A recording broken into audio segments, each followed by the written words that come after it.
Il y a encore quelques années, être enceinte signifiait se retirer, et aujourd'hui c'est l'inverse. C'est devenu une montée en puissance, une mise en scène, un outil d'influence. Before 1991, women wore maternity clothes. There were you would cover up your pregnancy.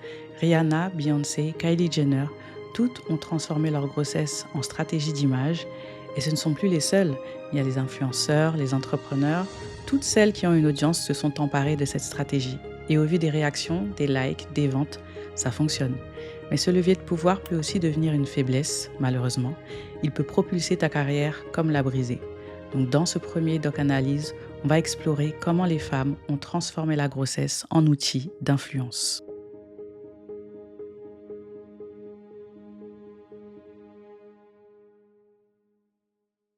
Bienvenue dans ce premier épisode de Doc Analyse où on va parler d'un sujet qui me fascine, qui est aussi un moment important dans la vie d'une femme, c'est la grossesse. Mais je ne vais pas t'en parler pour te partager une expérience, ni pour te citer les avantages et les inconvénients, mais plutôt pour analyser la stratégie qu'il y a derrière aujourd'hui, parce que oui, il y a une stratégie.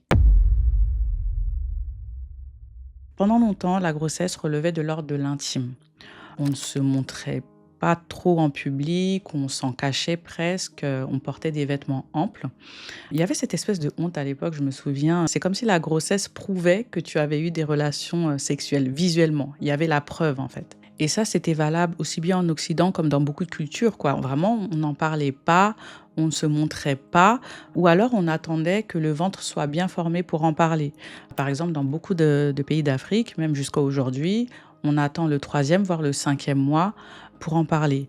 Dans pas mal de familles arabes ou de familles asiatiques, on évite les félicitations précoces parce qu'il y a cette idée de en parler trop tôt, ça pourrait porter malheur au bébé. Donc la grossesse a toujours été vue comme un moment fragile, comme un moment sacré, et qui dit sacré dit loin des regards. Dans certaines communautés, les femmes, lorsqu'elles tombent enceintes, elles s'effacent de l'espace public. Alors ça peut être pour des raisons de pudeur, de respect, voire pour des raisons de superstition. Et une autre raison, et pas des moindres, pour lesquelles les femmes ne se montraient pas, c'est pour des raisons esthétiques. Parce que c'est vrai que lorsqu'on est enceinte, on prend un peu de poids, on a parfois un masque de grossesse, peut-être qu'on ne se trouve pas assez jolie.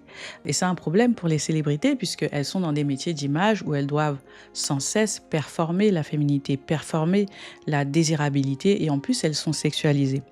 Donc à l'époque, lorsque les célébrités tombaient enceintes, il y avait une période de retrait où on ne les voyait plus, ni à la télé, ni dans les magazines, ni sur les podiums. Parce qu'elles, tout simplement, on considérait qu'elles étaient moins bankable, moins vendeuses, puisque moins désirables. Et un jour, il y a une femme enceinte qui a décidé de ne plus se cacher, pire encore, de poser nue. Donc en 1991, Demi Moore fait la couverture du Vanity Fair, enceinte de 7 mois et complètement nue. Alors là, à l'époque, ça avait fait scandale. Il y avait une grosse controverse. On avait dit qu'elle était impudique, que c'était trop osé, qu'elle sexualisait même sa grossesse. En fait, ce qui choquait, c'était vraiment la nudité enceinte. Ça ne s'était jamais fait. Alors ça paraît un peu étrange aujourd'hui puisque c'est courant maintenant. Toutes les stars, lorsqu'elles tombent enceintes, enfin la plupart en tout cas, font un shooting de grossesse où elles sont pratiquement nues. Mais à l'époque, non, ça ne se faisait pas. It was a moment of really wanting to just authentically express how I was feeling as a pregnant woman. Wow. That I didn't understand why it was supposed to be hidden or not celebrated. Elle a vraiment brisé un tabou visuel. Elle a changé la perception, la façon dont on voit une femme enceinte. Elle a montré qu'on pouvait être enceinte et être sexy, être glamour, être photogénique et même bankable, parce que cette couverture a quand même été vue plus de 100 millions de fois. C'est l'une des couvertures de magazines les plus vues au monde. Et à cette époque, ce qu'il faut comprendre, c'est que ce n'était pas une stratégie à ce moment-là, pas encore. Et ça a déclenché bien sûr une révolution visuelle. Les unes se sont enchaînées, Mariah Carey, Cindy Crawford, Britney Spears, Jessica Alba, Halle Berry, chacune avec leur style, mais toutes avec le même message: mon ventre est beau, ma grossesse est glamour, je suis encore désirable. Et des shootings, on est passé aux scènes, on est passé aux clips, avec toujours le même message en filigrane, c'est que être maman ne m'empêche pas d'être sexy. D'ailleurs, je trouve que la grossesse est l'un des rares moments où les femmes peuvent être nues, peuvent poser nues, sans être sexualisée, sans être critiquée. Et il y en a une encore qui a bousculé les codes, c'est Rihanna qui en 2022 a transformé, elle, la grossesse en fashion moment avec ses vêtements ouverts, le ventre plutôt apparent, des bijoux de ventre, de la lingerie aussi. Elle a vraiment ramené le ventre de femme enceinte dans la rue, dans les défilés, à la Fashion Week. Redefining what it means to even be pregnant and maternal, you know, it can get uncomfortable at times. So, you know, you can dress the part and pretend.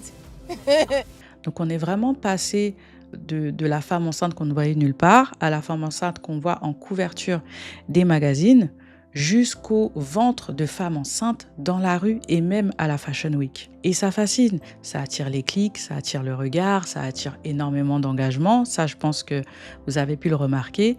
Quand Beyoncé a annoncé sa première grossesse, elle avait fait plus de 100 000 tweets en 3 minutes, ce qui était un record à l'époque.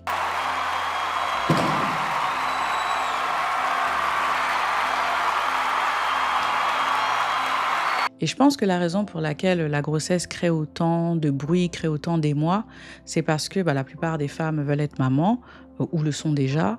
Donc elles ont un désir de maternité et le fait de voir des stars qui paraissent inaccessibles tomber enceintes, ça les rend plus humaines et ça permet aux gens de s'identifier à elles. La deuxième raison, je pense, pour laquelle la grossesse fait autant de bruit, c'est parce que il y a de plus en plus d'infertilité et donc ça a d'autant plus sacralisé la grossesse. Donc la grossesse est devenue bankable et d'ailleurs quand Cardi B était tombée enceinte la première fois, beaucoup de gens avaient dit qu'elle avait ruiné sa carrière, etc. Mais je pense qu'ils n'avaient pas compris que la grossesse aujourd'hui peut propulser une femme encore plus vite qu'un hit. Avec les réseaux sociaux, on est passé à une autre étape. C'est-à-dire que la grossesse est devenue un business. Et c'est vrai que si on est honnête, la grossesse, tomber enceinte, en tout cas, ça peut booster ton reach encore plus vite qu'un buzz, encore plus vite qu'un bad buzz même. Et en plus, on n'a plus besoin d'attendre les couvertures de magazines comme avant ou les événements. Les femmes peuvent prendre le contrôle elles-mêmes de leur marketing grâce aux réseaux sociaux. Et Kylie Jenner, je trouve, est la parfaite incarnation de ça. Pour sa première grossesse, elle l'a vraiment scénarisé exactement comme un produit, c'est-à-dire qu'elle l'a d'abord caché, ensuite elle l'a suggéré et ensuite elle l'a révélé. Et lorsqu'elle a révélé la naissance de sa fille, sa vidéo a fait des millions de vues en quelques heures, elle a eu le post le plus liké de toute la plateforme. Donc on était vraiment sur une stratégie maîtrisée de bout en bout, exactement comme pour un lancement de produit. Merci Kris Jenner pour ça parce qu'elle est extrêmement douée et c'est une stratégie qui l'a rendue visible, qui l'a rendue bankable et d'ailleurs c'est prouvé qu'elle est passée d'une valeur de 500 000 € par poste à une valeur de 1 million d'euros par poste juste après son accouchement. Et ce ne sont plus seulement les stars, les influenceuses s'approprient aussi ces codes-là et même les entrepreneurs aujourd'hui avec tout le même objectif, c'est d'humaniser leur marque, de créer de l'engagement avec leur audience. Et en plus, ce qui est marrant, c'est qu'elles suivent toutes le même scénario, quoi. On est vraiment sur un plan marketing en 6 étapes. Donc on a d'abord l'annonce de la grossesse, ensuite la gender reveal, ensuite la baby shower, ensuite la photo de naissance, ensuite les premières photos avec bébé et la photo de famille. Donc on est vraiment sur un tunnel de conversion entrepreneuriale version maternité. Et certaines parlent même de leur parcours difficile vers la maternité puisqu'elles ont des problèmes d'infertilité. Et ça, c'est encore plus puissant parce que ça crée un espèce de storytelling de l'impossible au possible, du fait de ne pas réussir à avoir des enfants, à réussir à avoir un enfant.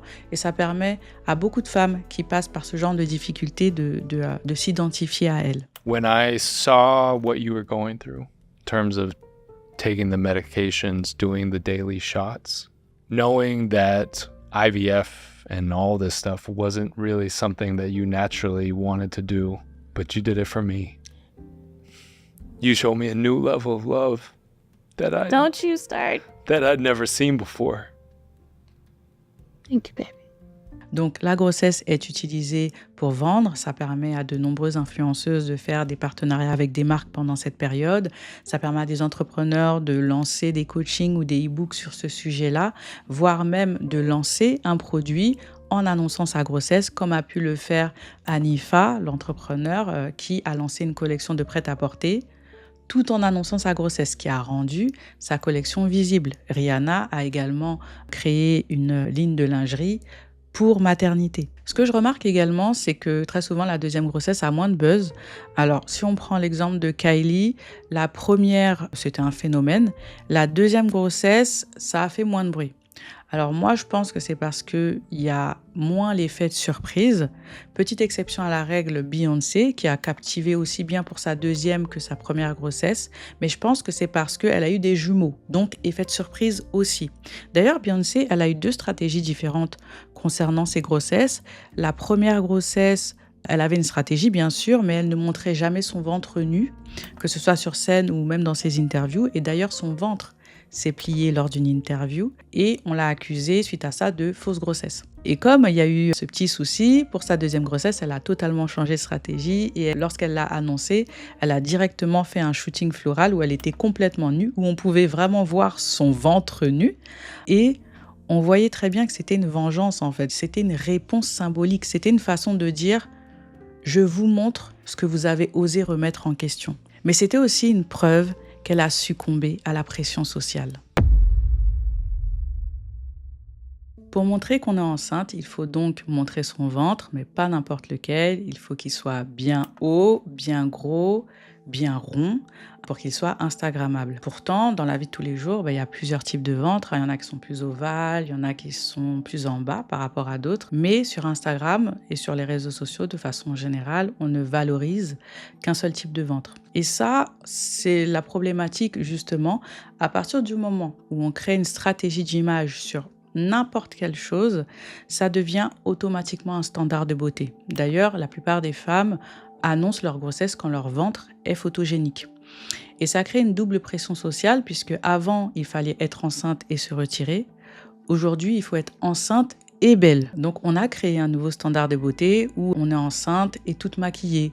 On est enceinte et toute bien habillée ou alors en pleine forme. Et en plus, c'est même pas comme si tu peux passer à côté puisque la grossesse, elle est partout aujourd'hui sur les réseaux sociaux. Pourtant, on vit dans une société qui prône le choix, qui prône le fait qu'une femme puisse choisir ou pas d'avoir des enfants. Et ça m'a marqué de voir une interview d'une jeune femme d'une vingtaine d'années qui a dit s'être ligaturée les trompes. Et dans les commentaires, les gens étaient choqués. Et à juste titre, parce que c'est vrai que à 20 ans, il y a tellement de choses sur lesquelles on change d'avis lorsqu'on a 30 ans ou lorsqu'on a 40 ans que c'est un choix un peu prématuré. Le pour, c'était que ça allait me libérer, que moi, en fait, je voulais plus avoir à penser à ma contraception et que aussi j'allais pouvoir me libérer de ce poids de la maternité, même d'un point de vue de la pression sociale. Le contre, c'était que c'était une décision qui était du coup définitive, potentiellement que j'allais être confrontée à beaucoup de négations, à beaucoup de moralisation, que ce soit par rapport à ma famille ou par rapport à mon entourage. Mais en fait, ce que j'ai compris avec cette vidéo, c'est que ces femmes, elles revendiquent encore plus fort le fait de ne pas vouloir d'enfants à cause justement de l'omniprésence visuelle de la grossesse. Donc, c'est comme si c'était une rébellion face à cette pression, puisqu'il y a une pression silencieuse maintenant aujourd'hui, puisqu'avant la pression, elle était plutôt directe, elle était plutôt verbale. Aujourd'hui, elle est silencieuse puisqu'elle est visuelle. Et ça met une pression silencieuse sur beaucoup de femmes, celles qui ne se sentent pas jolies lorsqu'elles sont enceintes, celles qui ne veulent pas avoir d'enfants, et celles qui sont infertiles, qui se sentent exclues, qui se sentent incomplète. J'avais vu aussi un post d'une influenceuse qui avait publié une photo qui paraissait être un shooting de grossesse. Donc, comme d'habitude, elle a eu beaucoup d'engagement, beaucoup de likes, beaucoup de félicitations. Et quelques heures après, elle a dit que ce n'était pas vrai, qu'elle voulait surtout transmettre un message par rapport à la pression sociale qu'on met aux femmes, surtout lorsqu'elles dépassent les 30 ans. Et les gens ont très mal réagi à ça, elle a été extrêmement critiquée. Et le reproche qui revenait souvent, c'est le fait qu'il ne faut pas s'amuser avec la grossesse puisqu'il y a des femmes qui sont infertiles. Et en fait, c'est ça que je remarque, c'est que l'omniprésence visuelle de la grossesse a créé un tabou à l'envers, c'est-à-dire que si tu fais semblant d'être enceinte, c'est une insulte envers les femmes infertiles. Donc c'est pour ça que je disais que la grossesse est d'autant plus sacralisée à cause de l'augmentation de l'infertilité. Elle a raison, cette influenceuse, la grossesse aujourd'hui elle est scrutée. Dès que tu as un petit ventre, on te demande « tu es enceinte, c'est pour quand le bébé ?» Et il y a beaucoup de femmes qui trouvent ça quand même assez intrusif. En plus, tu n'as même plus besoin d'annoncer ta grossesse aujourd'hui. C'est ton audience qui la devine pour toi. Et c'est pour ça que Cardi B, durant son procès au tribunal, là, elle s'en était amusée de ça.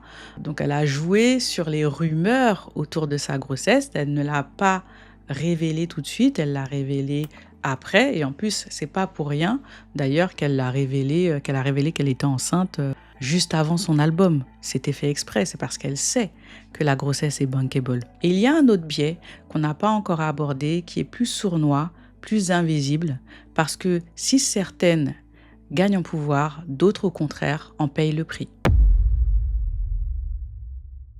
Lorsque tu tombes enceinte, quand tu as une carrière accomplie, c'est vrai que ça amplifie ton image, ça amplifie ton succès, ça on l'a vu. Mais lorsque c'est fait en début de carrière, ça peut être perçu comme une erreur de parcours. Et l'exemple que l'on a de ça, c'est Halle Bailey, qui avait vraiment une ascension au niveau de sa carrière, qui avait eu un rôle important, Disney, Ariel, la petite sirène, un rôle aussi de représentation. Et lorsqu'elle est tombée enceinte de son ancien compagnon, le streamer DDG, les gens ont beaucoup critiqué. Beaucoup ont considéré qu'elle avait ruiné son moment. Pareil c'est pas la seule, Naomi Osaka aussi, lorsqu'elle est tombée enceinte, elle a un peu disparu médiatiquement. Les gens n'ont pas vraiment célébré cette grossesse, contrairement à sa collègue Serena Williams, dans le même domaine qu'elle pourtant, qui lorsqu'elle est tombée enceinte, là vraiment, elle a eu énormément de félicitations, elle a été célébrée, tout le monde l'a considérée comme un exemple, parce qu'elle a une carrière accomplie. Et beaucoup de gens se sont dit, c'est l'apothéose, c'est la cerise sur le gâteau. Pareil pour Sky Jackson, qui est une jeune actrice Disney, très influente aussi. Lorsqu'elle est tombée enceinte, son image a été critiquée, son image a été salie. Parce qu'il y a encore cet imaginaire très présent qui pense qu'une baby mama, c'est une fille qui a gâché son potentiel. C'est une fille qui n'a pas été assez stratégique, pas assez mariée, pas assez installée. Et en plus, les femmes noires souffrent d'autant plus de ce standard qui est d'autant plus cruel envers elles. Et c'est la raison pour laquelle la plupart des célébrités femmes font du branding de couple avant de tomber enceinte. C'est parce qu'elles savent très bien, ou du moins leur équipe de communication sait très bien, que pour que ta grossesse devienne un outil d'influence, il faut que le public se dise que, ok, elle a une carrière solide, elle est dans un couple stable. Donc être enceinte, c'est tendance, c'est puissant, mais pas si tu n'es pas dans le bon récit pour le public. Alors il y a une fracture, c'est vrai, certaines sont critiquées, d'autres sont célébrées, mais toutes ont été quand même un tournant. Certaines ont été un pivot médiatique, un pivot culturel, un pivot stratégique. Demi Moore, c'est celle qui a ouvert la voie. Elle a rendu la grossesse glamour. Elle a dit on peut être enceinte et belle. Beyoncé, elle a sacralisé la grossesse. Elle a dit qu'on peut être enceinte et divine. Kylie Jenner, elle l'a monétisé. Elle a dit qu'on peut être enceinte et businesswoman. Et Rihanna a mis la grossesse sur le terrain du style. Elle a dit qu'on pouvait être enceinte et libre.